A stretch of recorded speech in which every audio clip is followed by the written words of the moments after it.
Bonjour à tous. Pour la vidéo d'aujourd'hui, on continue la leçon d'oxydoréduction. Dans la première partie, on a vu comment en chimie on allait utiliser le potentiel et ce potentiel électrique, on a vu qu'on pouvait lui associer une relation fondamentale qui est la relation de Nernst. Là aujourd'hui, on poursuit donc avec le paragraphe grand 3 qui porte sur les applications de la relation de Nernst. Et une des premières applications qu'on peut en faire, c'est l'établissement d'un diagramme de prédominance ou d'existence. Donc pour commencer la présentation de ce type de diagramme, on va d'abord se rappeler ce qu'on avait vu concernant les transformations acido-basiques. Lorsqu'on considère un couple acido-basique, qu'on peut noter de façon générale AH A-, pour estimer la force du couple, on utilise une grandeur thermodynamique constante qui est le pKa. Grâce à la définition de cette constante d'acidité et en retrouvant la relation de Henderson, on peut ensuite construire un diagramme gradué en pH sur lequel on place les zones de prédominance de l'acide et de la base. La valeur frontière, c'est la valeur du pKa. Et en dessous de cette valeur frontière, ce sera l'acide qui prédomine, c'est-à-dire que sa concentration est supérieure à celle de la base. Au-dessus de la valeur du pKa, c'est l'inverse, la base prédomine, elle est présente à plus de 50%. Pour faire l'analogie, il faut se souvenir que dans les réactions acido-basiques, la particule échangée entre l'acide et sa base conjuguée, c'est un proton, H+. Et donc on avait dit, lorsqu'on avait construit ces diagrammes, que sur la droite, on mettait les espèces qui sont des donneurs de H+,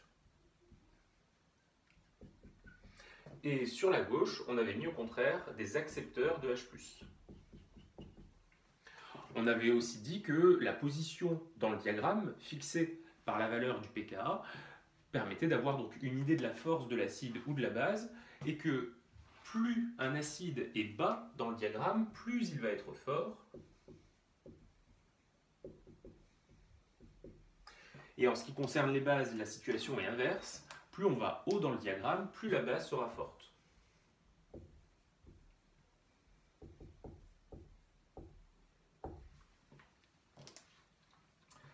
En ce qui concerne l'oxydoréduction, on définit aussi des couples d'espèces conjuguées. Ce sont des couples oxydant-réducteurs. Et l'analogue de la relation de Henderson appliquée au cas des réactions d'oxydoréduction, ça va être la relation de Nernst. Cette relation de Nernst, elle fait apparaître un seul terme qui est une constante thermodynamique qu'on peut retrouver dans les tables, c'est la valeur du potentiel standard associé au couple E0, valeur qui est fixée pour un couple donné. Par conséquent, on va utiliser cette grandeur-là, le potentiel standard, pour faire nos diagrammes de prédominance en oxydoréduction. De façon analogue, la constante thermodynamique, elle va fixer les zones de prédominance de l'oxydant et du réducteur. Donc là ici, le E0, c'est celui du couple OX-RED qu'on place sur le diagramme. Et comme tout à l'heure, on va procéder avec une analogie. Les donneurs, on les avait mis à droite, on va faire la même chose. Sauf que cette fois, ce seront des donneurs d'électrons. Et sur la gauche, on va mettre des accepteurs d'électrons. Alors en oxydoréduction, les espèces qui donnent les électrons, ce sont les réducteurs, donc ils vont être prédominants en dessous du potentiel standard E0. Et concernant les accepteurs, ce sont les oxydants, prédominants au-dessus de E0. En ce qui concerne les forces des oxydants et des réducteurs, eh bien c'est analogue, encore une fois. Lorsqu'on se trouvera sur la droite du diagramme, plus on va bas, plus les réducteurs seront bons.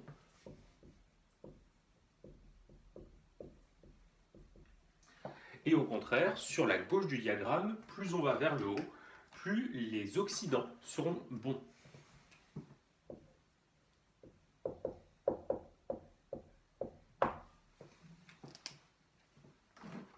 Donc ça, c'est un schéma qui est relativement général. Et ce qu'on va faire maintenant, c'est essayer d'appliquer ce qu'on a vu ici sur deux situations un peu plus concrètes. Ces deux situations concrètes vont nous amener à distinguer deux sous-catégories de diagrammes. ceux qu'on va appeler des diagrammes de prédominance, dans lesquels il n'y aura que des espèces dissoutes dans l'eau. Et l'autre type, ce sera des diagrammes dits d'existence, pour lesquels on aura au moins une espèce qui sera présente à l'état solide. On verra qu'il y a une petite distinction aussi sur la lecture de ces diagrammes. Donc on commence tout de suite avec le premier exemple et le cas d'un équilibre homogène. Alors ces équilibres homogènes, ils vont être définis à condition que l'oxydant et le réducteur soient tous les deux dissous. Pour illustrer ça, on va travailler avec un exemple qui est celui du couple Fer3+, Fer2+.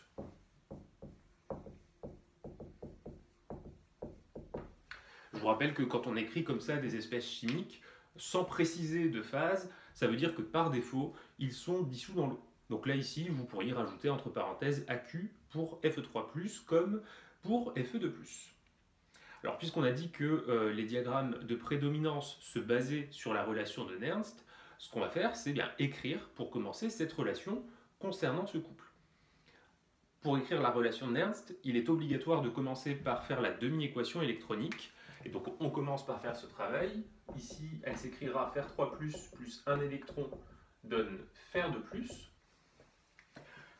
Pour alléger un petit peu les notations, le couple avec lequel on travaille, je vais l'appeler le couple A. Et donc, on va pouvoir écrire que le potentiel de Nernst du couple A, EA, s'écrit comme le potentiel standard du même couple, E0A, plus, et si on travaille à 298 Kelvin, on prendra la formule abrégée, 0,06 sur le nombre d'électrons échangés. Ici, il y en a un seul, donc on aura 0,06, logarithme en base 10, et on va mettre ensuite les activités. Tout ce qui concerne l'oxydant va au numérateur, et tout ce qui concerne le réducteur va au dénominateur. Ici, on aura concentration de Fer3+, sur concentration de Fer2+. Alors, à partir de cette formule de Nernst, eh bien, comment est-ce qu'on fait pour retrouver que le potentiel standard est la frontière entre l'oxydant et le réducteur? Eh bien, on se pose la question, pour quel potentiel a-t-on égalité des concentrations de Fer3+, et Fer2+. Si on part de ça, eh bien, dans la formule de Nernst, on va avoir ici logarithme de deux grandeurs égales, donc logarithme de 1 qui vaut 0, et par conséquent, on aura dans cette situation le potentiel du couple rigoureusement égal au potentiel standard. Maintenant, si on cherche la zone de prédominance de l'oxydant, on écrira alors que la concentration de Fer3+ est supérieure à la concentration de Fer2+. Donc ça veut dire que le rapport Fer3+ sur Fer2+ est plus grand que 1.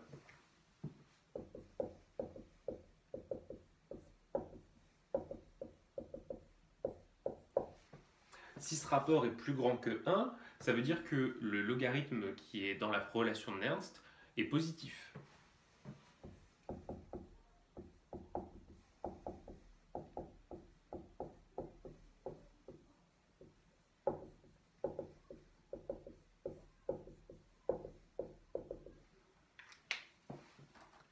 Donc là ici, puisque ce terme est positif, strictement, eh bien ça voudra dire que dans cette situation, c'est-à-dire lorsque le Fer3+ est prédominant sur le Fer2+, alors le potentiel du couple est supérieur au potentiel standard.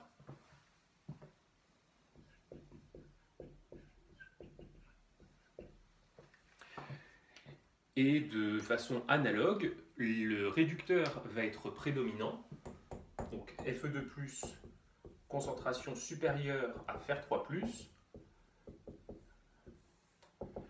Je réécris pas tout, mais ça se calque exactement sur ce qu'on a mis ici, et on conclut que cette fois, Fer2+ est plus concentré que Fer3+, si le potentiel du couple EA est inférieur au potentiel standard.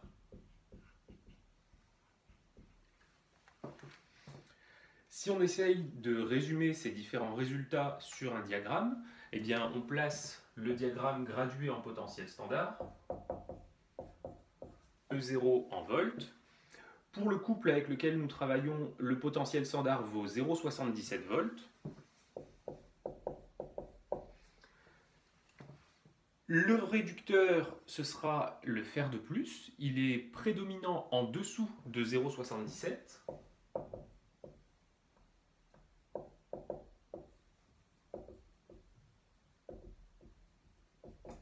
Et pour le fer 3+, c'est l'inverse.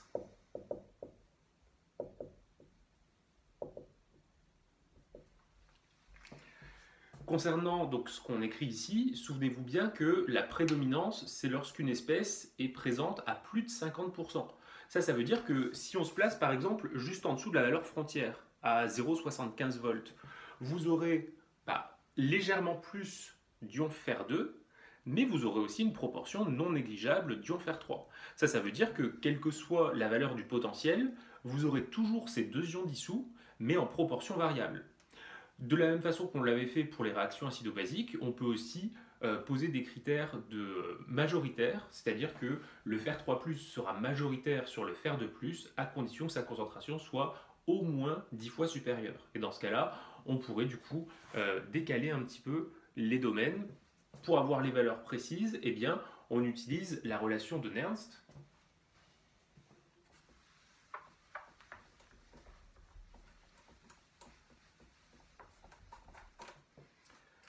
Donc, Fe3+ va être majoritaire. Ça veut dire que sa concentration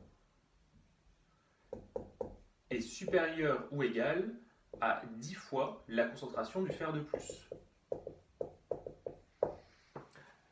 Prenons le cas de l'égalité et injectons ça dans la formule de Nernst. On va alors avoir EA égale potentiel standard du couple A plus 0,06 logarithme de... Alors, dans le cas de l'égalité, fer 3+, je l'écris 10 fois concentration du fer 2. Divisé par concentration de fer de plus. On s'aperçoit que dans le logarithme, on peut simplifier la concentration en fer de plus. Log de 10, ça vaut 1. Et donc, on a ici EA égale E0A plus 0,06. Donc, si on finit l'application numérique, on est à 0,77 plus 0,06, ce qui va nous faire 0,83 volts. Donc vous voyez qu'il suffit de se décaler à peine un tout petit peu vers le haut, à 0,83, pour avoir le fer 3+, à un pourcentage supérieur à 90%. Supérieur, pardon, ou égal.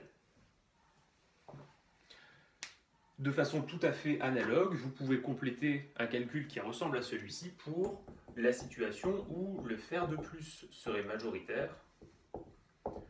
Je vous marque le début et à vous ensuite de compléter la fin du calcul. On commence en disant qu'on aura fer de plus avec une concentration au moins 10 fois supérieure à celle du fer 3+. Comme tout à l'heure, on injecte ça dans la relation de Nernst et on arrive au final à une valeur de potentiel égale à 0,77 moins 0,06, ce qui nous fait donc 0,71.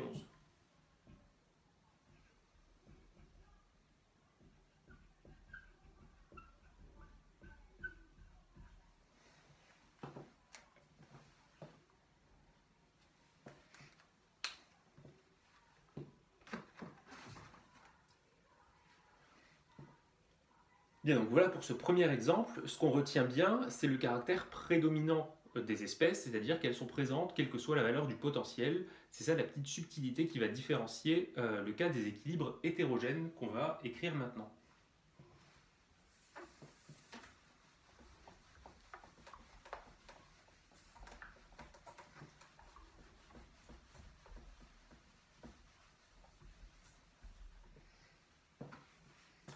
Donc là, on est en bas de la page numéro 9, dans le paragraphe petit c.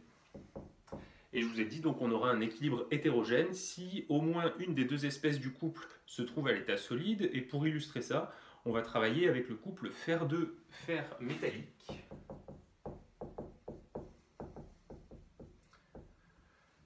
Ce couple-là, on va l'abréger en le notant B. Et on nous donne la valeur du potentiel standard, moins 0,40 volts à 298 Kelvin. Donc on travaille comme d'habitude à la température de 25 degrés Celsius. Si on essaye de tracer le diagramme de prédominance, enfin le diagramme on va dire de répartition des espèces, on va utiliser le résultat précédent. On va mettre notre axe gradué en potentiel standard. La valeur frontière ici ce sera moins 0,40 volts. Le réducteur sera en dessous de la valeur frontière et l'oxydant au-dessus.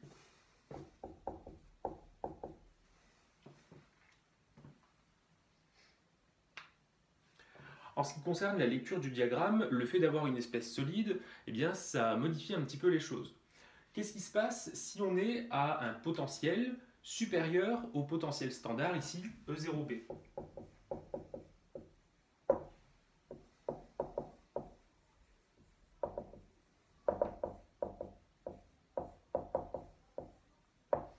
Donc là ici, E représente le potentiel de la solution et E0B le potentiel standard du couple. Donc si on est dans cette situation, ça veut dire qu'on est plutôt favorable à l'apparition de l'oxydant. Donc Fe2+, sera l'espèce à prendre en considération en premier lieu.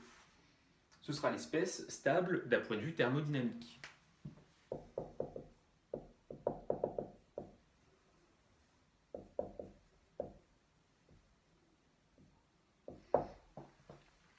Au contraire, le fer solide, au-dessus de la valeur de E0B, c'est une espèce qui est instable. Et la particularité est ici, les espèces solides instables, lorsqu'on traverse la frontière, elles disparaissent totalement. Ça veut dire que dans cette situation, par exemple si on se trouve ici, eh bien, il n'y aura strictement pas de fer solide.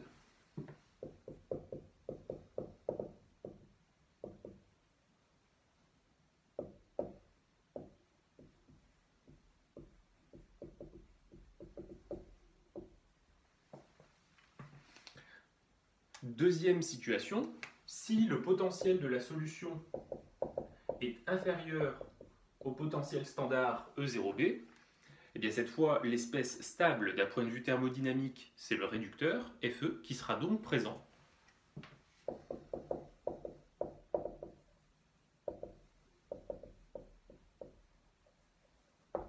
Et en ce qui concerne l'oxydant associé, eh bien c'est une espèce dissoute, et comme on l'a vu précédemment, elles sont présentes sur l'intégralité du diagramme, mais en proportion variable. Donc Fe2+, sera ici une espèce instable, dont la concentration va tendre vers 0, sans être rigoureusement égale à 0.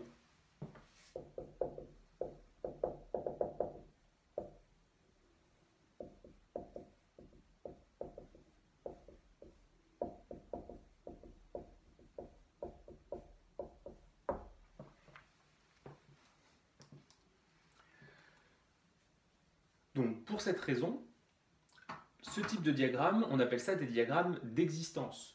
On va mettre ça en évidence pour le faire.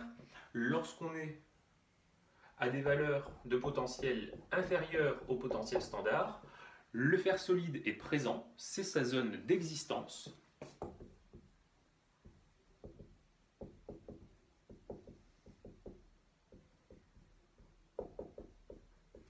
Et dès qu'on dépasse la frontière, 0,40 plus epsilon, eh bien, le fer solide devient l'espèce thermodynamiquement instable et elle va réagir totalement. Donc ce qu'on dit ici concernant l'exemple d'un réducteur solide pourrait tout à fait se transposer à une situation où ce serait l'oxydant qui serait solide. Encore une fois, si on dépassait la frontière, eh bien l'oxydant solide serait consommé totalement. En tout cas, ce serait l'espèce thermodynamiquement instable.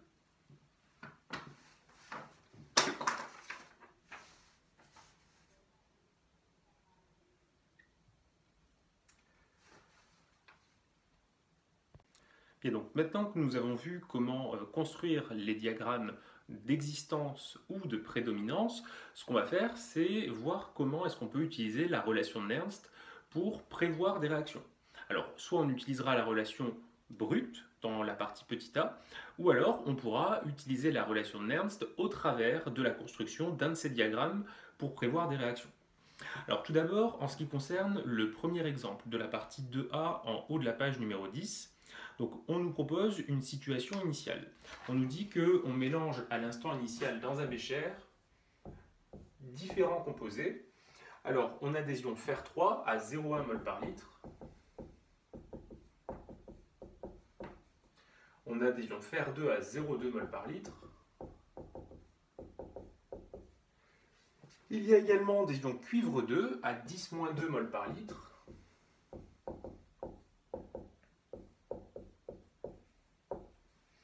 Et on nous dit qu'il y a aussi une lame de cuivre, donc du cuivre métallique est présent.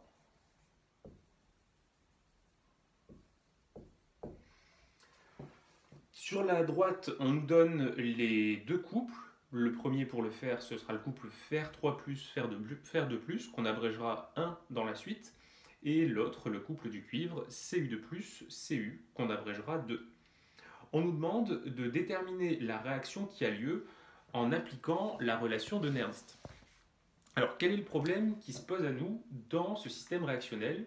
Eh bien, c'est qu'il y a 2 oxydants et 2 réducteurs. Donc, si on vous propose ce milieu-là, vous ne savez pas, a priori, là, juste en regardant ça, quel est l'oxydant qui va réagir des deux, et non plus, on ne sait pas, le réducteur qui va réagir avec cet oxydant. Pour pouvoir l'établir, eh bien, on utilise la formule de Nernst. Alors, puisqu'on a 2 couples, eh bien, on va l'écrire, cette relation pour chacun de ces 2 couples, Fer3+, Fer2+. La demi-équation électronique, ce sera Fer3+, plus électron donne Fer2+. Et donc, je vous rappelle que ce couple-là, on le note, le couple 1. Et le second, ce sera Cu2+, Cu solide, on va noter couple 2. La demi-équation électronique du couple 2, ce sera Cu2+, plus 2 électrons donne Cu. Maintenant qu'on a cette demi-équation électronique, on peut écrire la relation de Nernst. Et donc pour le couple 1, nous aurons E1 égale potentiel standard E01 plus 0,06 sur un seul électron échangé fois le logarithme de la concentration en Fer3+, sur la concentration en Fer2+. On fait la même chose pour le deuxième couple.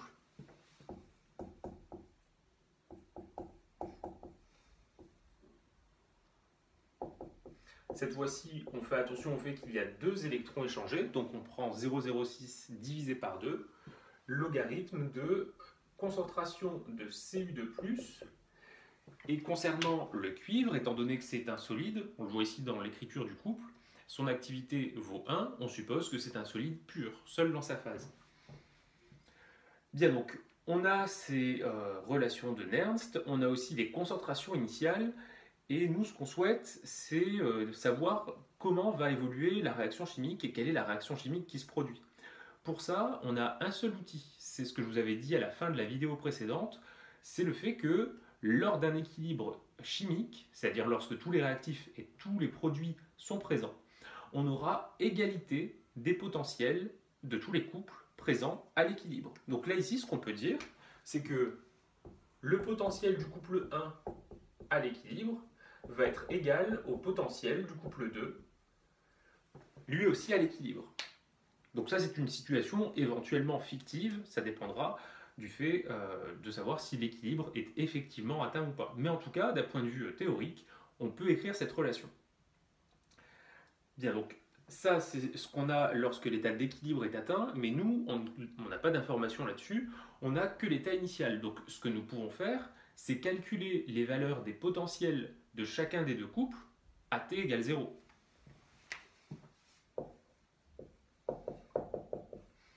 Pour ça, eh bien, on utilise les concentrations initiales qui sont mentionnées ici. Et pour le couple Fer3+, Fer2+, on aura comme potentiel standard, comme potentiel pas standard mais initial, E1 égale 0,06 75 volts. Et pour le couple du cuivre, on aura E2 égale 0,28 volts. Donc on démarre de cette situation initiale et à la fin, il faut que les deux potentiels s'égalisent. Pour ça, on n'a pas 36 possibilités. Le potentiel E1 va devoir diminuer, le potentiel E2, lui, va devoir augmenter. Les deux valeurs vont se rejoindre du coup quelque part entre 0,28 et 0,75 volts. Puisque on connaît l'évolution de ces potentiels et on connaît également l'expression mathématique qui les définit, eh bien, on peut savoir dans quel sens vont se dérouler les deux demi-équations électroniques. Donc là ici, le potentiel E1 doit diminuer.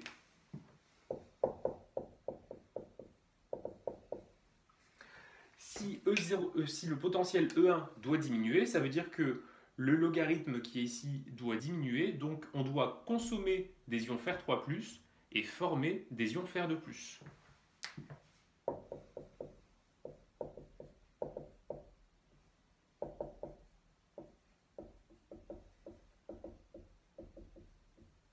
Évidemment, ces deux processus d'évolution des concentrations ont lieu simultanément, puisque si on consomme des Fer3+, ils vont fatalement se transformer en Fer2+. Pour le second couple, eh bien, le potentiel E2 doit augmenter. D'après l'expression qu'on a ici, si ce potentiel doit augmenter, ça veut dire qu'on doit augmenter la concentration de Cu2+.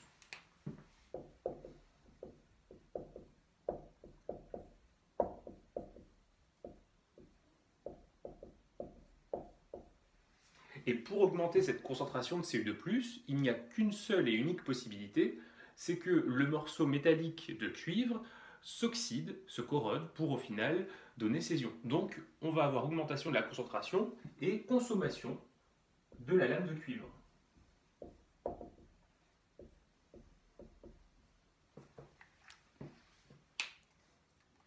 Donc si je résume ça au niveau des demi-équations électroniques, ça signifie que l'équation du couple 1 va avoir lieu dans le sens de la réduction et l'équation du couple 2 va avoir lieu dans le sens de l'oxydation. À partir de là, on est donc capable d'établir l'équation bilan de la transformation.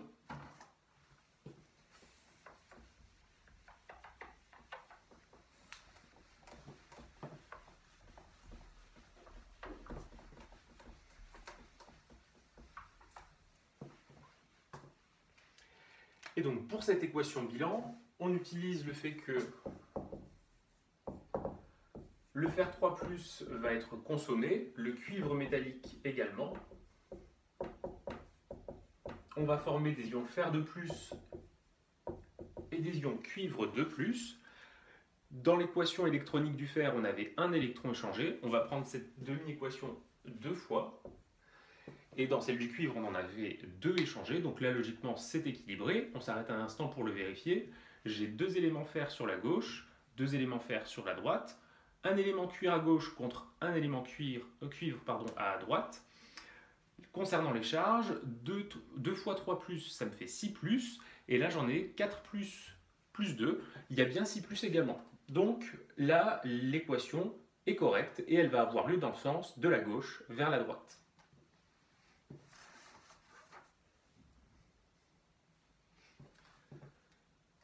Donc cette première façon de procéder, c'est en général pas ce qu'on va vous demander de faire. On vous demandera quasiment systématiquement de travailler avec les diagrammes de prédominance ou d'existence, suivant qu'on ait des espèces solides ou non, et c'est ce qu'on va voir dans le paragraphe petit b. Alors, dans ce nouvel exemple, on mélange dans un bécher, à l'instant initial, différents composés chimiques.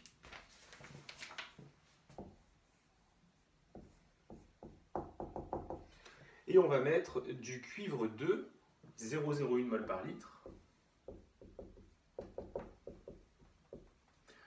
des ions zinc 2 à la même concentration. On va mettre aussi une lame de cuivre et une lame de zinc. Donc on a présence de cuivre solide et de zinc solide. Comme tout à l'heure, on va nous demander de prévoir la réaction qui a lieu, et pour ça, on va se baser maintenant sur l'écriture d'un diagramme d'existence. Ce sera un diagramme d'existence, puisque vous le voyez, on a des espèces, les réducteurs, qui sont à l'état solide. Bien, donc les couples, on les note 1 pour le couple Cu2 plus Cu et 2 pour le couple Zn2 plus Zn. La construction du diagramme eh bien, va se faire par rapport de la même façon que ce qu'on a vu tout à l'heure. On place un axe vertical gradué en potentiel standard, en volts. À 0,34, on a le couple du cuivre. Cu2 plus Cu solide. À moins 0,76, le couple du zinc. Zn2 plus Zn solide. Si on souhaite, on peut aussi rajouter les couples associés à l'eau. Donc à 0 volts, on a le couple H2O, H2. Et à 1,23 volts, le couple O2, H2O. J'en profite pour vous faire une remarque. Quand on aborde l'oxydoréduction juste après les réactions acido-basiques, il est très facile de confondre les couples de l'eau d'un côté acido-basique, H3O+, H2O d'une part, H2OHO- d'autre part, et les couples d'oxydoréduction qu'on voit apparaître ici.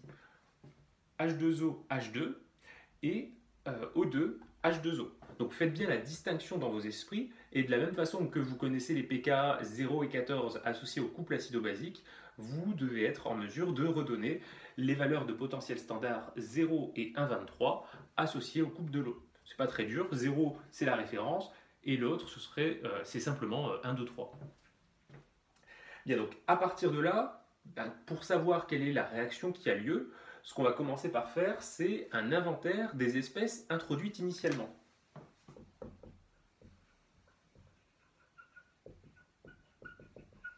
Pour réaliser cet inventaire, je vais entourer les espèces qui ont été mises dans le bécher dans lequel on fait la réaction. Alors, on a mis des ions Cu2+, on a mis de l'eau, des ions Zn2+, et on a aussi mis du cuivre métallique ainsi que du zinc métallique. À partir de là, pour avoir la réaction qui a lieu, on va chercher du côté des oxydants le plus fort présent. Et donc on va chercher le plus haut sur le diagramme qui a été encerclé. Ici, le gagnant, ce sera Cu2+. Et du côté des réducteurs, on cherche celui encerclé qui est le plus bas. Ce sera ici le zinc solide. À partir de là, eh bien, l'équation bilan va être écrite en mettant comme réactifs les ions Cu2+, et le zinc métallique.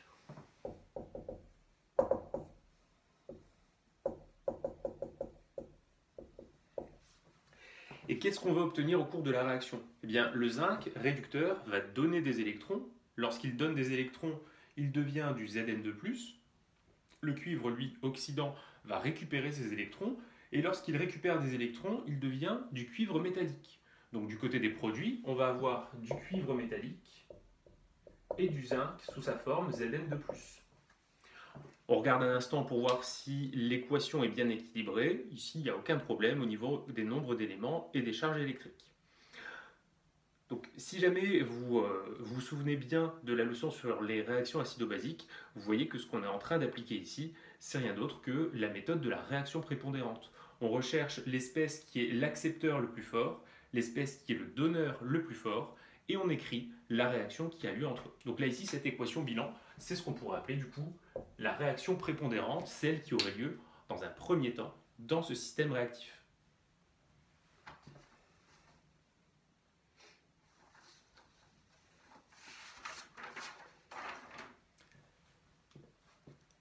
Bien, justement, concernant cette méthode de la réaction prépondérante, c'est le paragraphe suivant. Pas grand-chose à dire de plus, si ce n'est que cette technique pourra être utilisée exactement de la même façon.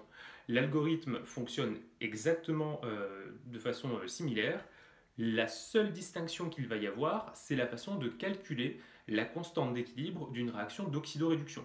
Si vous vous souvenez bien, dans le cas des réactions acido-basiques, on avait dit, je vais faire un petit rappel ici, qu'une constante d'équilibre acido-basique pouvait être mise sous la forme 10 puissance plus ou moins valeur absolue de delta pKa.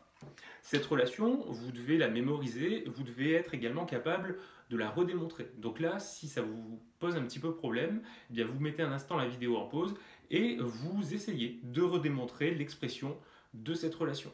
Je vous rappelle que le signe plus ou moins dépend de la position des espèces sur le diagramme. On en avait parlé dans la leçon C7L1, je ne reviens pas en détail là-dessus. Simplement, ce qu'on avait dit, c'est que lorsque les espèces sont incompatibles, lorsque leurs domaines sont disjoints, on mettait le signe plus, traduisant du coup une réaction avancée, et au contraire, si elles ne sont pas incompatibles, on choisira le signe moins.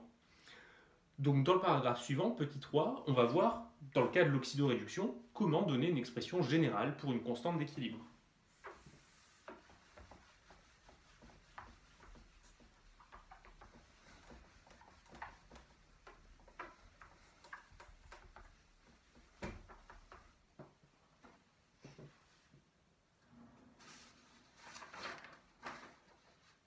Alors pour ça, je vous propose une situation notée sur le document. Je vous dis qu'on considère la réaction entre les ions permanganate et les ions fer2 en milieu acide. Premier travail, il faut essayer de décortiquer ce que je vous donne comme information. Alors, les ions permanganate, ça fait partie des composés qu'il faut connaître. C'est ceux qui ont pour formule MnO4-. Sur la droite, on voit qu'ils apparaissent dans un seul couple, le couple MnO4-Mn2+.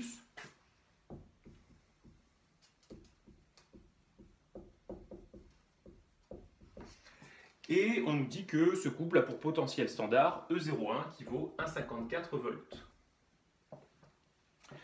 L'autre espèce réactive, ce sont les ions fer2. Ion fer2, ça veut dire que c'est l'espèce chimique Fe2+, dissoute dans l'eau. Et cette espèce, vous le voyez, elle est présente dans deux couples. On nous propose le couple fer3+, fer2+, d'une part, et le couple fer2+, Fe. Donc là, il faut réfléchir un petit instant pour savoir quel est le couple avec lequel on va avoir besoin de travailler. Donc, regardons d'abord, Fe2+ joue ici le rôle d'oxydant. Là, il joue le rôle de réducteur. C'est donc une espèce qu'on peut appeler une espèce amphotère redox. Et comment est-ce qu'on va faire pour savoir quel couple considérer? Eh bien, on regarde le premier. On sait que MnO4-, c'est un oxydant. Ça veut dire que si MnO4- réagit avec Fe2+, il va récupérer des électrons de la part de l'espèce Fe2+. Elle doit donc jouer le rôle de réducteur. Eh bien, elle joue le rôle de réducteur seulement dans le couple Fe3+, Fe2+. Ça veut dire que ce couple-là, c'était une information qu'on vous donnait, mais qui n'est pas utile. C'est ce qu'on fera parfois dans des sujets de concours pour voir un petit peu la perspicacité des candidats. Donc, maintenant que nous avons identifié les couples avec lesquels on travaille, le couple donc fer3+, fer2+, on va noter son potentiel standard E02. On nous demande de déterminer l'équation bilan de la réaction qui se produit. Et donc pour ça, eh bien, on va utiliser la méthode classique du diagramme de prédominance. Donc on place un diagramme gradué en potentiel standard en volts. On commence par mettre les couples de l'eau. À 1,23, on a le couple O2 H2O. À 0, le couple H2O H2.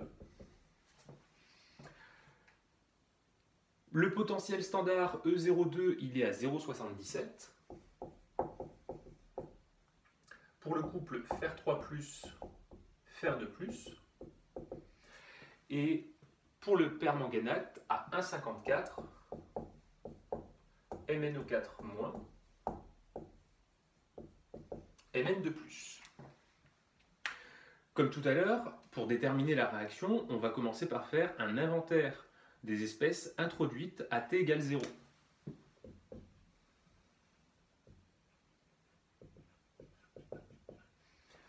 Donc, on a introduit des ions permanganate, MnO4-, des ions fer2+, et l'eau qui est le solvant sera toujours présent. Les autres espèces n'ont pas été introduites et donc on n'a pas ici à les encercler. Pour trouver la réaction prépondérante, celle qui va avoir lieu dans un premier temps, on recherche du côté gauche l'oxydant le plus fort, c'est-à-dire le plus haut. Ici, ce sera l'ion MnO4-. Et du côté droit, on cherche le réducteur présent le plus fort, ce sera Fe2+.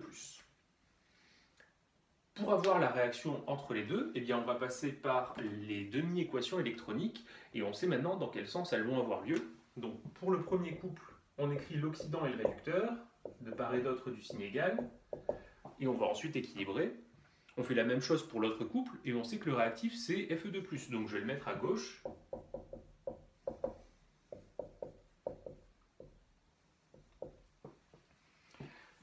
Alors, pour équilibrer les demi-équations électroniques, on avait revu ça dans la première vidéo, on équilibre l'élément principal, puis on équilibre les oxygènes avec H2O, on équilibre les hydrogènes avec des H+, j'ai mis 8 H2O, c'est pas 8, c'est 4, 8 H+, et on finit par équilibrer les charges avec des électrons, il en faut ici 5. Et pour l'équation du bas, eh bien, on a fer de plus donne fer3+, plus un électron. Si on souhaite obtenir l'équation bilan de la transformation, il nous faut trouver une combinaison linéaire des deux demi-équations qu'on vient d'écrire qui permettent d'annuler les électrons de part et d'autre du signe égal, de les simplifier. Donc, vu qu'on en a 5 dans la première et un seul dans la seconde, eh bien, on va prendre la première demi-équation une fois, et l'autre 5 fois. Par conséquent, l'équation bilan de la transformation, je vais l'écrire tout en haut.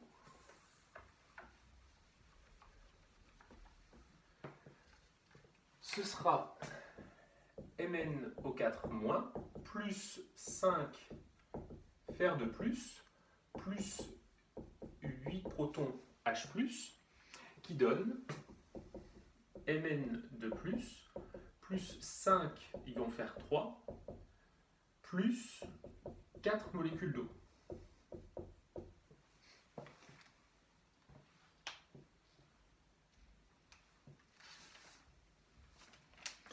Bien, ensuite, on nous demande pour cette équation bilan on va l'appeler R pour la suite. On nous demande de déterminer la valeur numérique et également une expression littérale pour sa constante d'équilibre qu'on va noter K0 de R.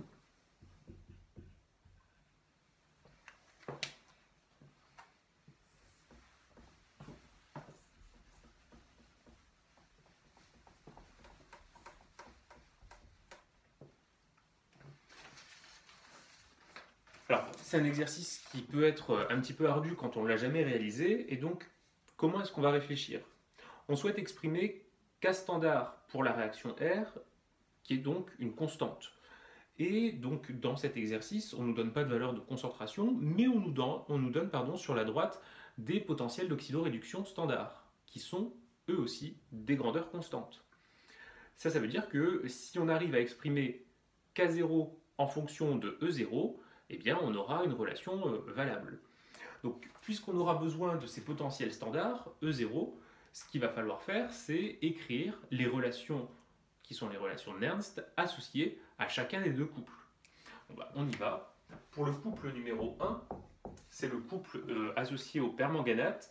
Le potentiel E1 s'écrit potentiel standard du couple 1 plus 0,06 sur 5 électrons échangés, logarithme décimal, des espèces côté de l'oxydant, on a MnO4- et H+, puissance 8, divisé par concentration du côté du réducteur,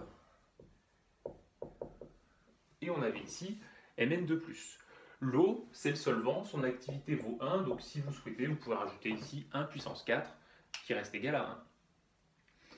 Pour le second couple, associé au fer, on a E2 égale potentiel standard du couple, plus 0,06 et un seul électron échangé, logarithme de fer3+, sur concentration en fer de plus. On voit apparaître ici des concentrations et on peut essayer de se demander s'il y a un lien entre ces concentrations et la constante standard d'équilibre. Écrivons sa définition. K0 de R, c'est égal, donc au numérateur, tout ce qui concerne les produits, on va donc avoir Mn2+, Fe3+, puissance 5, fois l'eau, qui est le solvant dont l'activité vaut 1, puissance 4, divisé par les ions permanganate, fois Fe2+, puissance 5, multiplié par les ions H+, puissance 8. Et on n'oublie pas que lorsqu'on écrit une constante d'équilibre, eh bien, on se trouve évidemment dans une situation d'équilibre. Une situation d'équilibre chimique. Ah oui, donc équilibre chimique, on sait qu'il y a une propriété fondamentale pour le potentiel, c'est qu'à l'équilibre chimique, les potentiels de tous les couples présents vont avoir la même valeur. Donc à partir de là, on écrit qu'on imagine un équilibre chimique entre toutes les espèces présentes dans la réaction R, et à partir de cet équilibre, on égalise les potentiels E1 à l'équilibre et E2 à l'équilibre.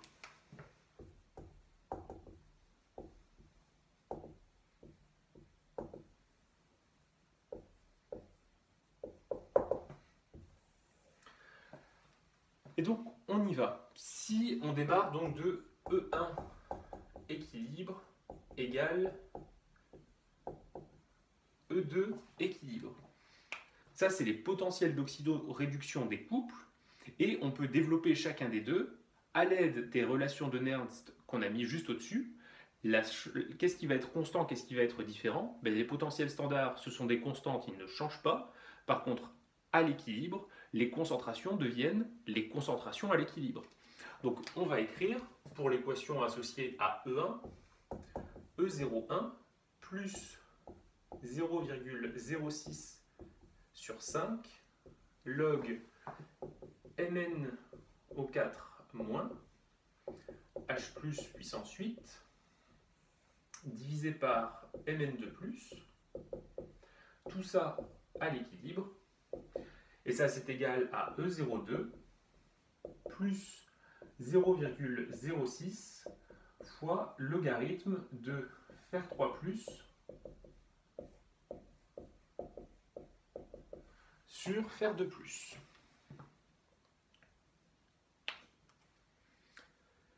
Bien, donc une fois qu'on est arrivé ici, on compare les... Pardon, j'ai oublié de mettre à droite que ce sont les concentrations à l'équilibre. On compare les concentrations qui apparaissent dans cette dernière ligne de calcul avec celles qui apparaissent dans l'expression de la constante standard. On remarque que pour Mn2+, c'est la même puissance. MnO4- pareil, et H+, puissance 8 à chaque fois. Pas de problème. En ce qui concerne les espèces du fer, vous voyez que dans la ligne du bas, on a des concentrations puissance 1. Mais on aimerait les trouver comme dans la constante d'équilibre à la puissance 5. Et pour ça, on va utiliser une petite ruse mathématique. Si je mets ces deux concentrations à la puissance 5, à l'intérieur du logarithme, pour ne pas modifier l'égalité, eh bien, je vais diviser ici le terme 0,06 par 5. Vous êtes d'accord que là, ici, si on sort la puissance 5 du logarithme, eh bien, ça va être divisé par 5. On n'a donc rien changé. On a juste modifié un petit peu les choses pour faire apparaître la constante standard. Donc ce qu'on va faire maintenant, c'est regrouper d'un côté les termes en potentiel standard, à gauche, et sur la droite, on va mettre les termes en concentration. On va donc avoir sur la gauche E01 moins E02 égale... Alors tout d'abord, le terme avec les ions fer, on aura 0,06 sur 5 logarithme de Fer3 plus puissance 5 sur Fer2 plus puissance 5. Le terme avec le manganèse, si on le passe sur la droite, ça deviendra moins log. Tout se passe donc comme si je laissais le signe plus et j'inversais le rapport à l'intérieur du logarithme. Je vais donc écrire ici plus 0,06 sur 5 log de mn de plus sur mn au 4 moins h plus puissance 8. Et une fois qu'on est ici, eh bien on remarque que sur la droite, puisqu'on a le même coefficient multiplicatif devant les deux logarithmes, on va pouvoir fusionner les deux logarithmes. Je vais écrire ça sur le haut du tableau.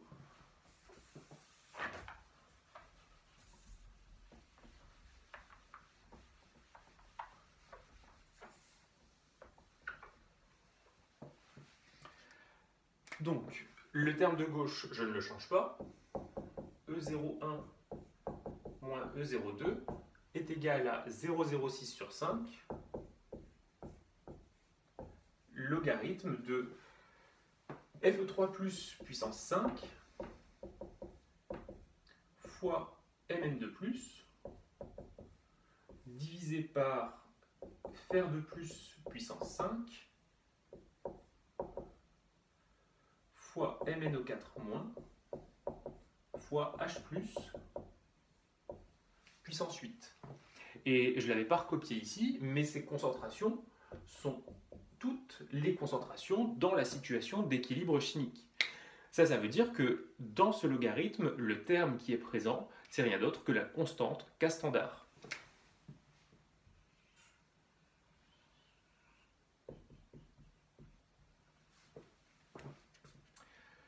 À partir de ça, on peut réarranger les termes pour isoler K standard, puisque c'est notre but, et on écrira donc que E01 moins E02 multiplié par 5 sur 0,06, ça c'est égal au logarithme décimal de la constante d'équilibre de la réaction R.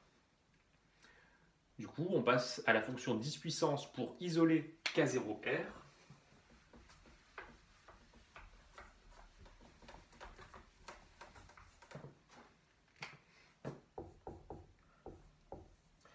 Et on dira donc que K0 de la réaction R, c'est égal à 10 puissance 5 sur 0,06 fois E01 moins E02. Voici la relation de la constante d'équilibre appliquée à la réaction R étudiée ici. Si on réalise l'application numérique, et je vous invite à vous entraîner à le faire, on trouve comme valeur pour cette constante d'équilibre 10 puissance 64,2.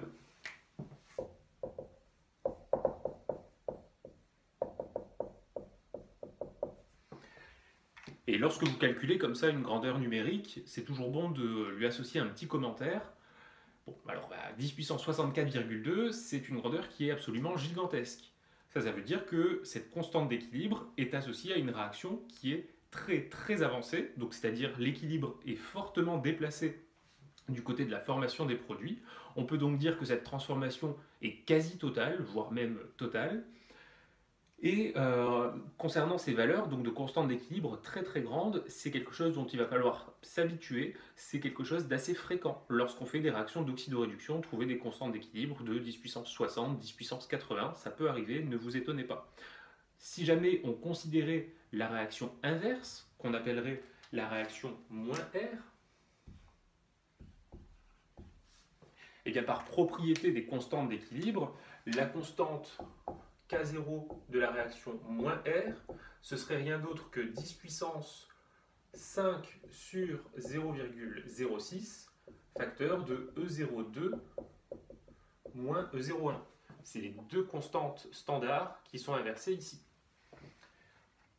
Et évidemment, d'un point de vue numérique, la constante de la réaction moins R, c'est rien d'autre que l'inverse de la constante de la réaction R, ce qui serait donc égal à 10 puissance moins 64,2. On aurait donc pour cette réaction moins R une transformation extrêmement peu avancée. Les réactifs n'auraient pas tendance à réagir l'un avec l'autre. À partir de cet exemple concret, on va maintenant essayer de généraliser. Vous avez un petit encart prévu à cet effet en bas de la page numéro 10. Et pour essayer de comprendre, eh bien, on va analyser les deux relations qu'on a ici. Vous voyez que systématiquement, on a du 10 puissance quelque chose. On a le chiffre 5 qui correspond au nombre d'électrons qui ont été échangés dans l'équation bilan. Puisque dans la première demi-équation électronique, celle du permanganate, on avait 5 électrons, et dans la deuxième, on en avait un seul, mais on l'a pris 5 fois. On voit ensuite qu'on a ici une différence entre potentiel standard, dans un sens ou dans l'autre. Donc on peut s'intéresser à la valeur absolue de cette différence, et comme ce qu'on avait vu dans le cas des réactions acido-basiques, mettre un signe plus ou moins. Donc l'équation générale pour une constante d'oxydoréduction, pour une constante d'équilibre d'une réaction d'oxydoréduction, on écrirait ça de la façon suivante. Donc K standard pour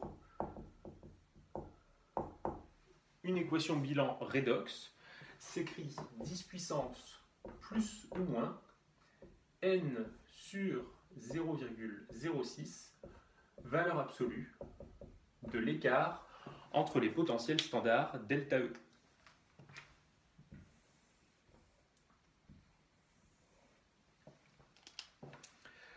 Dans cette relation, il faut bien savoir les termes avec lesquels on travaille. Petit n correspond au nombre d'électrons échangés dans l'équation bilan.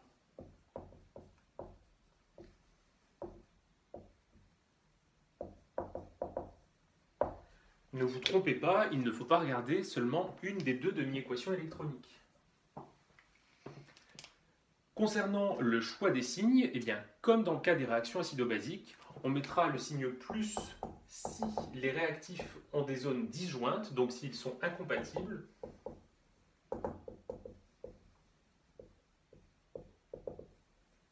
Et on mettra le signe moins sinon, donc dans le cas où les zones de stabilité se recoupent. Un dernier point, dans votre apprentissage, faites attention quand vous mémorisez cette formule, le terme qui est ici, n sur 0,06, c'est l'inverse de celui qu'on trouve dans la relation de Nernst. Nernst, c'est 0,06 sur n, et ici, par modification, là, comme on l'a vu sur l'exemple, on inverse ce rapport-là. Donc surtout, ne vous trompez pas ici, c'est pas comme dans la relation de Nernst.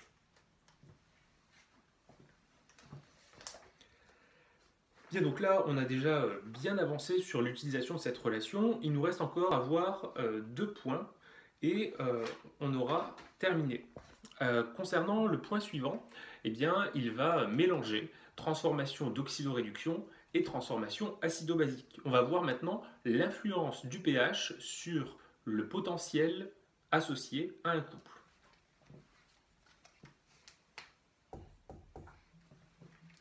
Donc là, on se trouve tout en bas de la page numéro 10, et pour parler de cette influence du pH, on est souvent amené à définir une grandeur particulière qu'on appelle le potentiel standard apparent.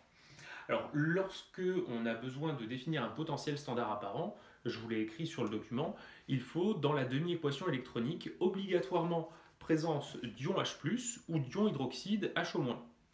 Dans cette situation, on pourra mettre le potentiel d'un couple oxydant-réducteur sous la forme suivante. D'abord le potentiel standard, et ensuite on a le terme 0,06 sur n avec log des concentrations. Si on a des H+ à l'intérieur, on pourra isoler le pH, on va voir ça dans l'exemple suivant. Donc on aura une fonction du pH plus une autre fonction des concentrations.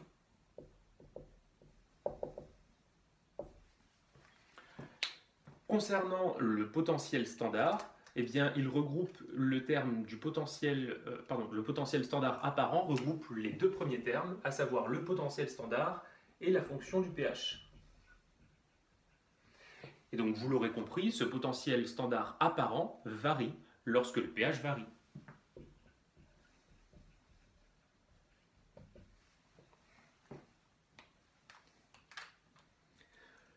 Alors, on va maintenant prendre un exemple pour voir comment faire apparaître cette fonction du pH. Retenez bien ce calcul qu'on va faire, puisqu'il sera le cœur de la dernière leçon du chapitre numéro 7, celle qui porte sur les diagrammes potentiel pH.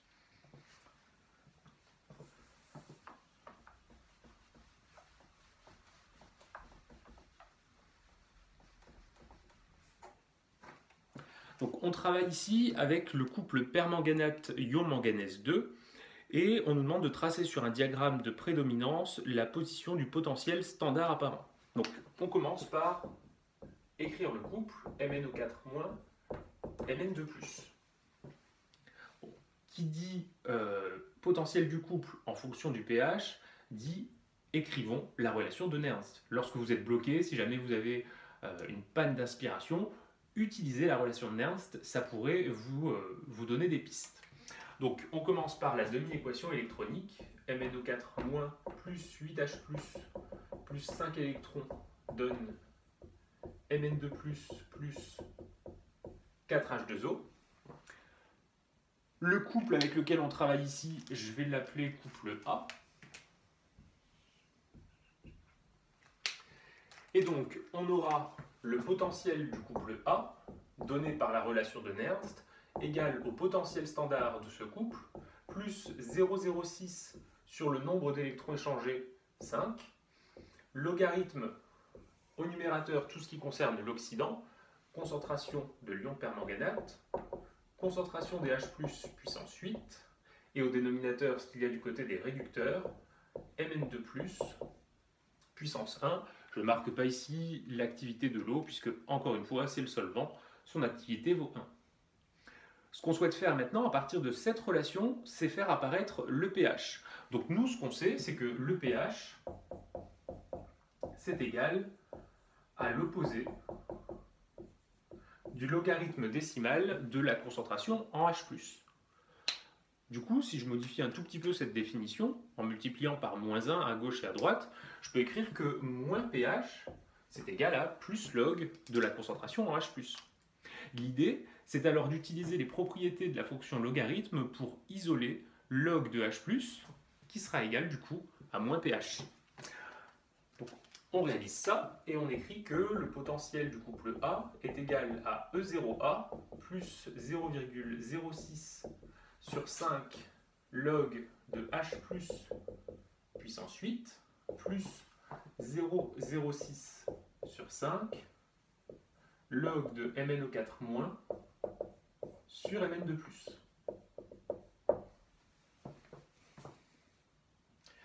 Et ici, log de H+ à la puissance 8, eh bien, on va utiliser la propriété du logarithme pour passer la puissance en coefficient multiplicatif.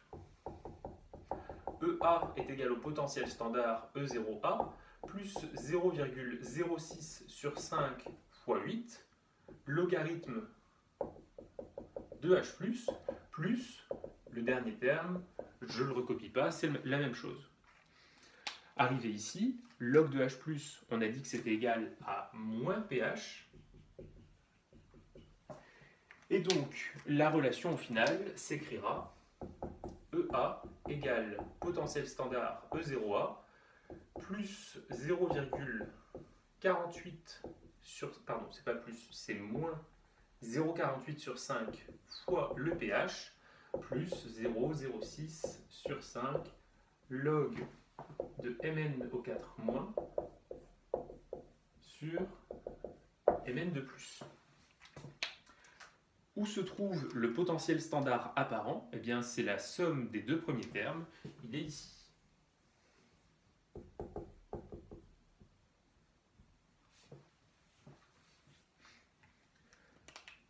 Donc là maintenant, l'idée c'est de faire différentes applications numériques. On a le potentiel standard et je vous propose différentes valeurs de pH, 1, 3, 6, 9 et 11, et de mener une conclusion ensuite.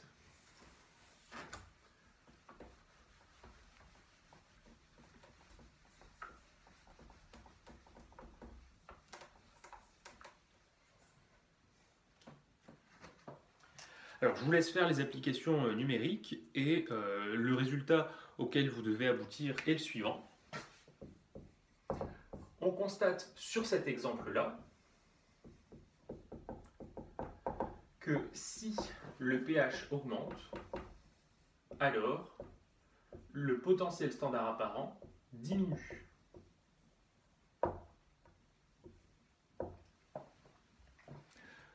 Donc, suivant le pH auquel on va faire une réaction faisant intervenir le couple MnO4- Mn2+, on pourra ajuster la force de l'oxydant ou la force du réducteur. En l'occurrence ici, si on travaille à pH faible,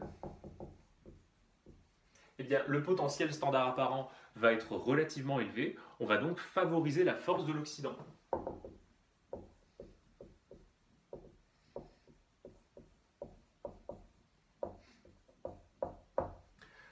A contrario, si on augmente le pH, eh bien, on va favoriser la force du réducteur Mn2+.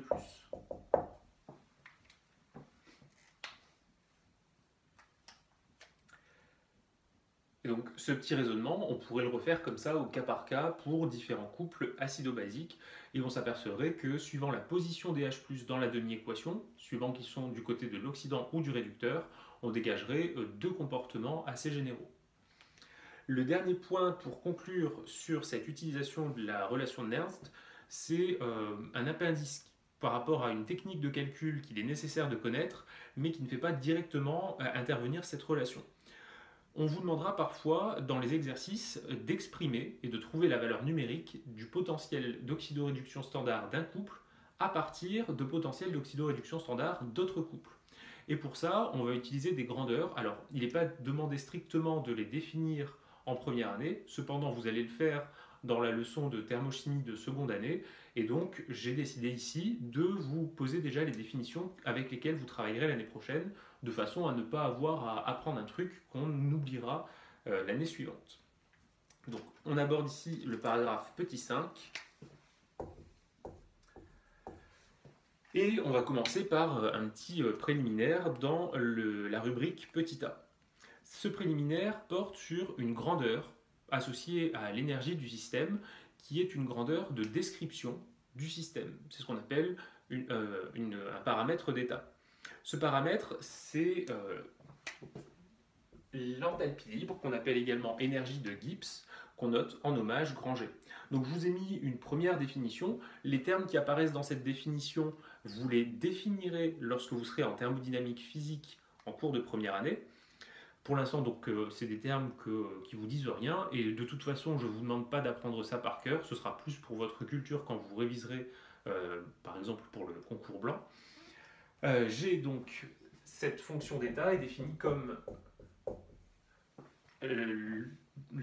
la soustraction de deux termes. D'abord H, l'enthalpie, qui est une grandeur mesurée en joules, donc c'est homogène à une énergie, moins TS, avec T, la température du système, et S, son entropie. Je vous rappelle, l'entropie, on en avait un petit peu parlé, c'est une grandeur qui va permettre de mesurer le désordre, en quelque sorte, à l'intérieur d'un système. Ces grandeurs, notamment l'enthalpie libre, G, vont pouvoir être définies pour des systèmes dans lesquels il y a une réaction chimique.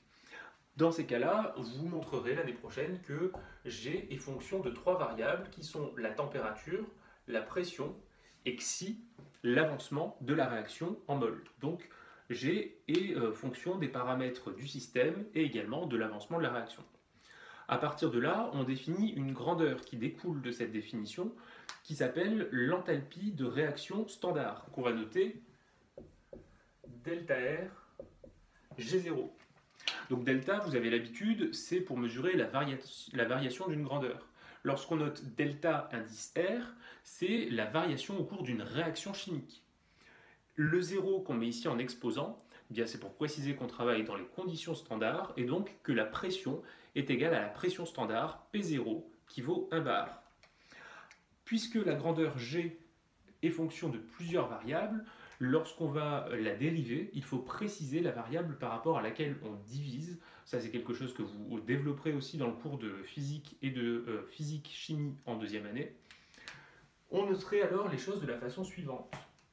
La dérivée ne sera plus notée avec des droits, mais des ronds pour préciser que c'est une dérivée partielle, c'est-à-dire uniquement par rapport à une des trois variables qui sont mentionnées ici. En l'occurrence, pour l'enthalpie standard de réaction, on dirait que c'est la dérivée partielle de G par rapport à l'avancement xi, à condition qu'on fixe température et pression. Donc on met ça ici en indice, et la pression doit être égale à P0, donc on l'écrit. Donc cette relation-là, vous n'êtes pas obligé de la prendre, c'est juste pour vous montrer comment vous serez amené à noter les choses d'ici très peu de temps. Ce qui va m'intéresser davantage, c'est les deux encadrés qui nous donnent des expressions de l'enthalpie standard de réaction dans deux situations. D'abord pour une transformation qui est une demi-équation électronique, et ensuite pour une transformation qui est une équation bilan de réaction.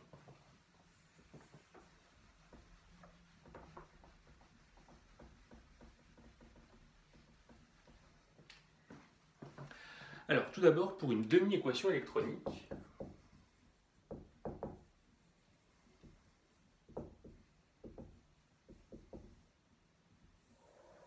l'expression que je vous donne là, je vous demande de l'admettre. On notera l'enthalpie de réaction standard, donc delta R G0 égale à plus ou moins NF fois E0. Donc cette relation, pour pouvoir appliquer la méthode qui viendra dans un instant, vous devez la prendre par cœur et retenir la définition des différents termes qui se trouvent à l'intérieur.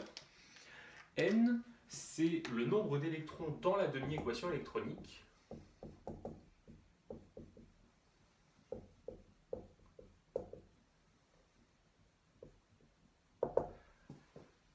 E0, c'est le potentiel d'oxydoréduction associé au couple pour lequel on a écrit la demi-équation électronique.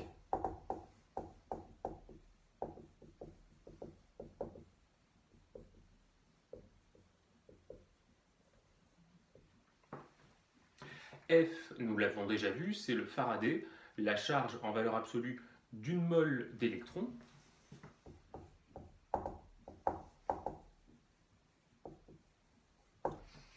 Et il nous reste à expliquer donc plus ou moins, ça dépend du sens d'écriture de la demi-équation.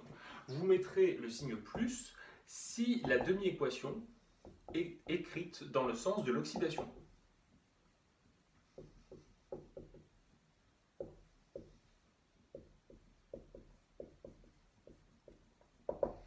Et vous mettrez le signe moins si elle est écrite dans le sens de la réduction.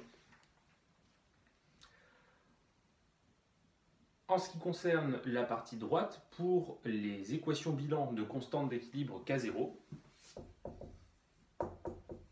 eh bien l'enthalpie standard de réaction, delta Rg0, s'écrira moins RT ln de K0. Autre relation qui est pour l'instant admise et qu'il va falloir apprendre. Dans cette relation à droite, K0, eh bien, c'est la constante d'équilibre standard associée à l'équation bilan qui est écrite. T, la température thermodynamique.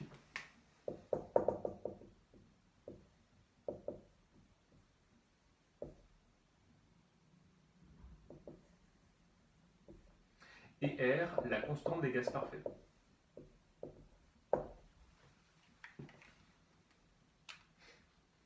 Donc, une fois qu'on a ces deux relations, comment est-ce qu'on va faire pour les utiliser? Eh bien, ce qui va nous intéresser, c'est le fait d'avoir ici des potentiels standards. On pourra faire intervenir donc le potentiel inconnu qu'on nous demandera de calculer. On peut aussi avoir des constantes d'équilibre. Donc, soit elles nous seront données, ou alors on les calculera nous-mêmes, par exemple en utilisant la relation qu'on a évoquée tout à l'heure.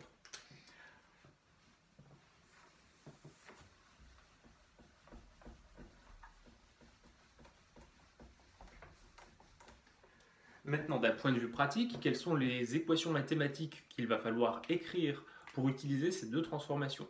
Eh bien, si la réaction avec laquelle on travaille, on va noter R peut être une équation bilan ou une demi-équation électronique.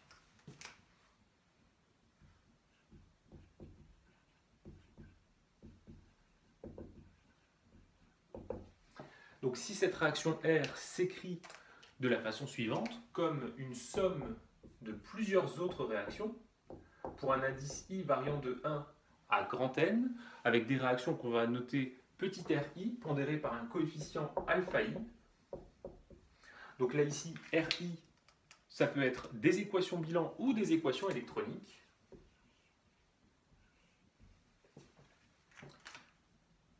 Donc si on a ça, alors l'enthalpie standard de réaction L'enthalpie libre standard de réaction delta Rg0 de la transformation R s'écrira comme la somme pour les indices I variant de 1 à n des enthalpies standards delta Rg0, des enthalpies libres standards delta Rg0 des réactions Ri pondérées par les mêmes coefficients alpha I.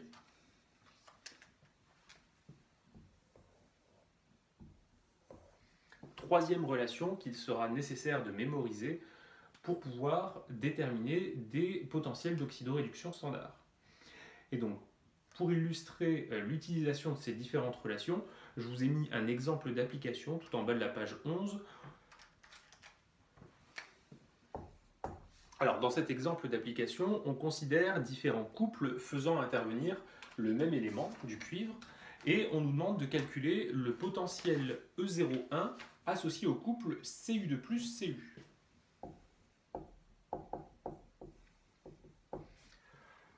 On nous donne pour ça le potentiel standard E02 associé au couple Cu2 plus Cu+, et également le potentiel E3 associé au couple Cu+, Cu solide. Donc on a ici trois couples d'oxydoréduction, et vu ce qu'on a mis juste au-dessus, eh bien, vu qu'on a des couples, on va écrire des demi-équations électroniques, et on prendra du coup l'expression de l'enthalpie libre standard de réaction, qui est sur la colonne de gauche. Donc pour les demi-équations électroniques, elles sont relativement simples ici. Pour la première, ce sera Cu2 plus 2 électrons donne Cu. En dessous, Cu2 plus électrons donne Cu+. Et tout en bas, Cu plus électrons donne Cu. Si ces transformations, on les appelle alpha, bêta et gamma,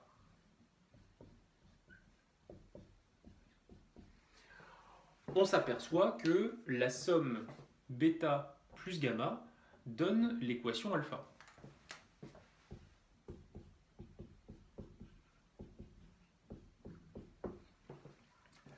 Donc, on a l'équation alpha qui s'écrit comme une somme d'autres équations de réaction. Donc là, on est sur cette ligne-là. On va pouvoir appliquer pour les enthalpies libres standards de réaction delta Rg0.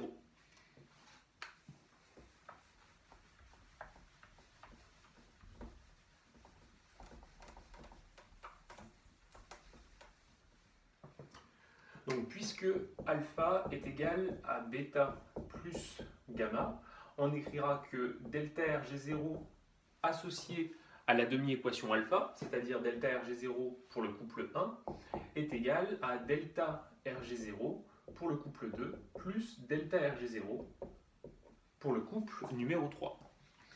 Arrivé ici, il va falloir exprimer ces enthalpies libres standards de réaction avec la définition qui est juste au-dessus, plus ou moins NF fois E0. Étant donné que les équations, je les ai écrites dans le sens oxydant donne réducteur, c'est-à-dire dans le sens de la réduction, il faudra mettre le signe moins. Donc je vais avoir pour le premier terme moins N, on avait 2 électrons échangés, fois F fois le potentiel standard du premier couple, E01. Et sur la droite, on aura moins un seul électron échangé, F fois E02, moins F fois E03. On s'aperçoit ici que on peut changer les signes moins en plus. On peut également simplifier par la constante de Faraday. Et il va nous rester au final E01 égale E02 plus E03, le tout divisé par 2. Si on réalise l'application numérique à partir des valeurs qui sont données dans le document, on trouve pour E01 la valeur de 0,34 volts. Et si vous regardez le document sur les pages précédentes, c'est bien la valeur que je vous avais donnée pour le couple Cu2 plus Cu solide. Pour terminer sur ce paragraphe-là, une mise en garde.